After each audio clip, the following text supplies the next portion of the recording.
Hello everybody, welcome back. This is Marty from Marty's Moccasins and Things. And if you see this video and you like it, go ahead and hit the like.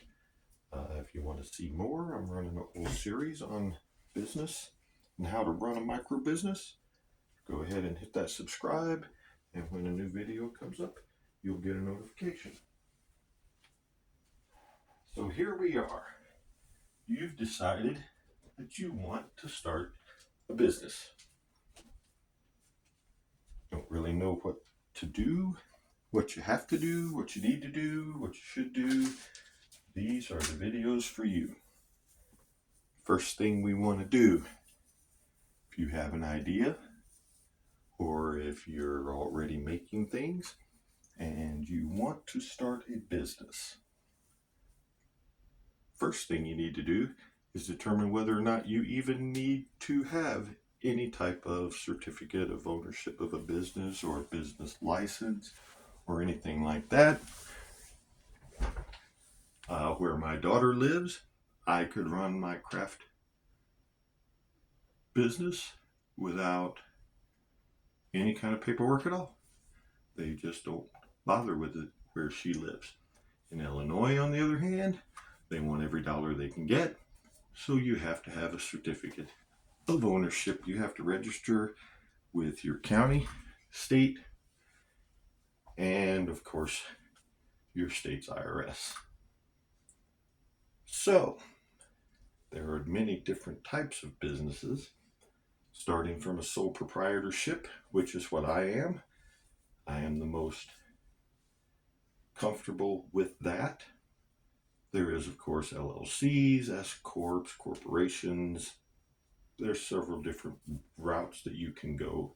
The sole proprietorship is the easiest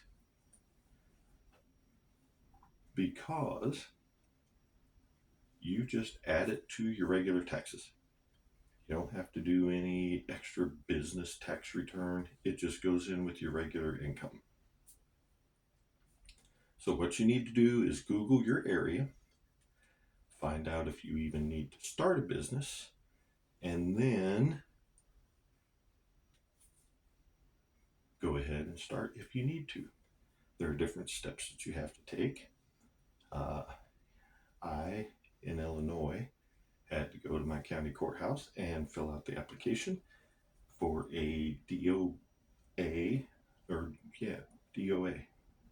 DBA, that's it, doing business as. I had to fill that out, and then I had to take it down to my local newspaper and run an ad for, I can't remember if it was 30 or 45 days.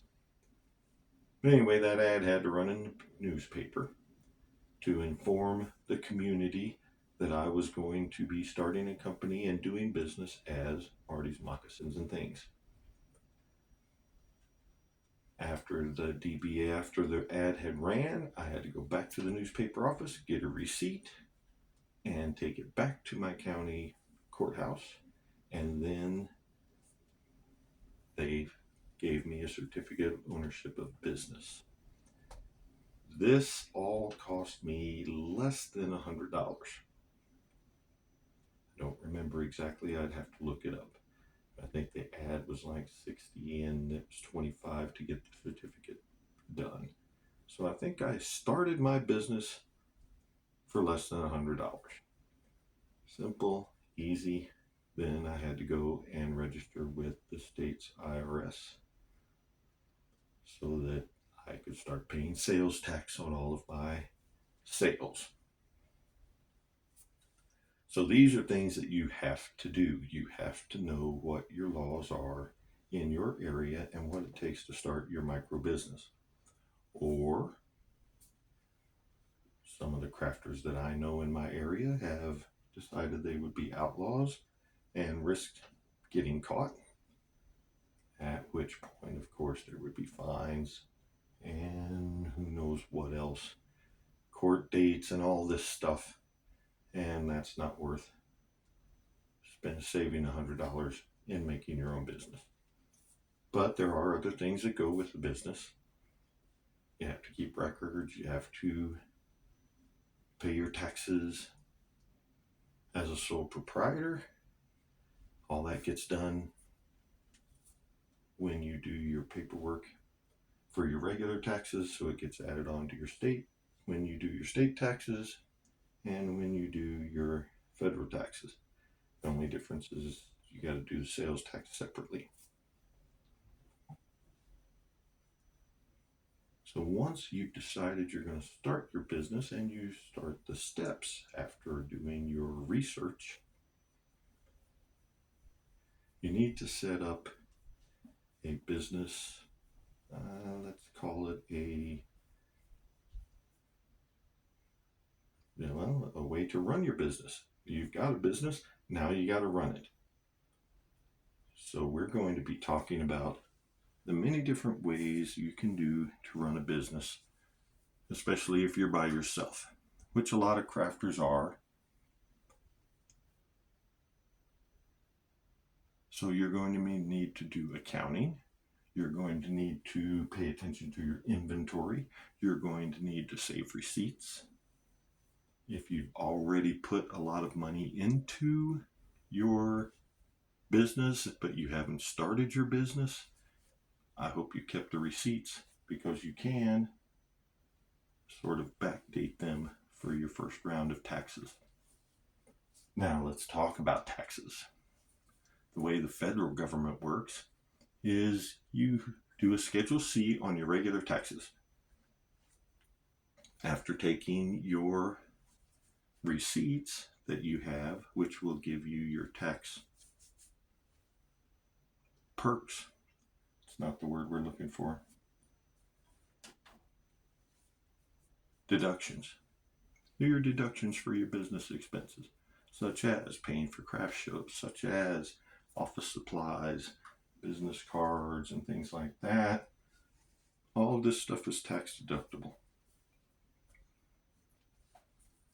If you run your business and do your taxes for more than 3 years and you continue to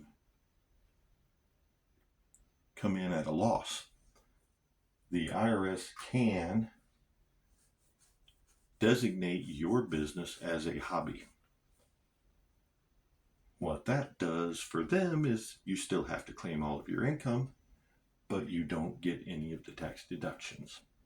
So you want to make a profit once every 3 or 4 years, or they can make your life not fun. Another fun thing, you make more than $300 of profit with your business, and you are required to pay Medicare and Social Security and income taxes. So they get you coming and going, of course. You want to make a profit? Make it as big a profit as you can.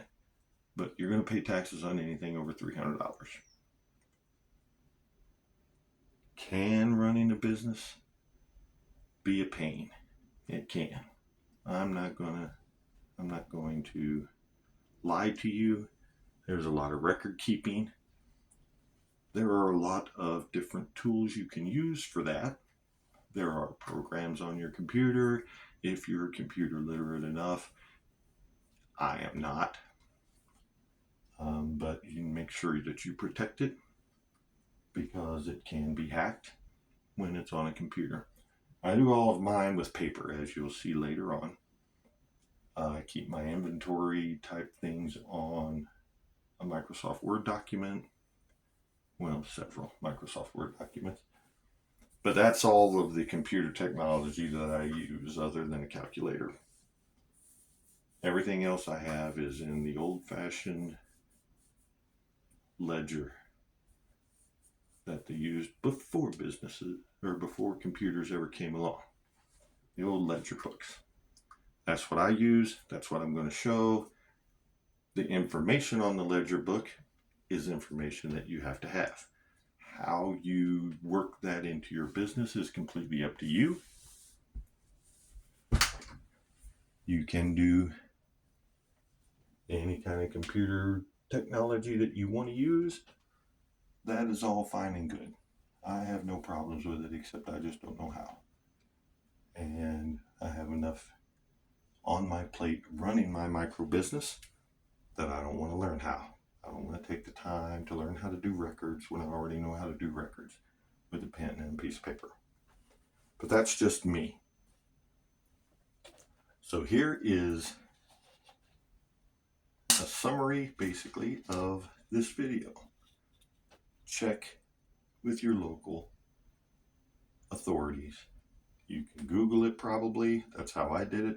Spent a couple hours on Google. Find out if you even have to register as a business.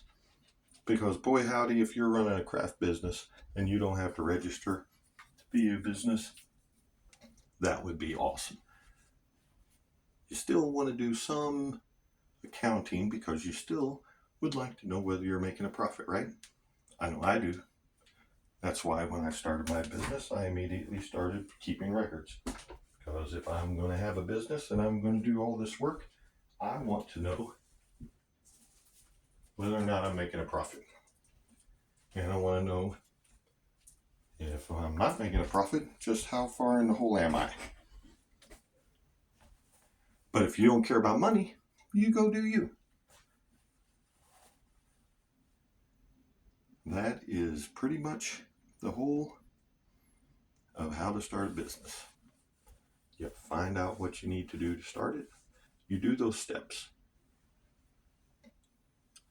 And you have your certificate of ownership. That's what it is where I'm at. It may be considered a business license where you're at. May not need one at all. Do your research so you don't get in trouble.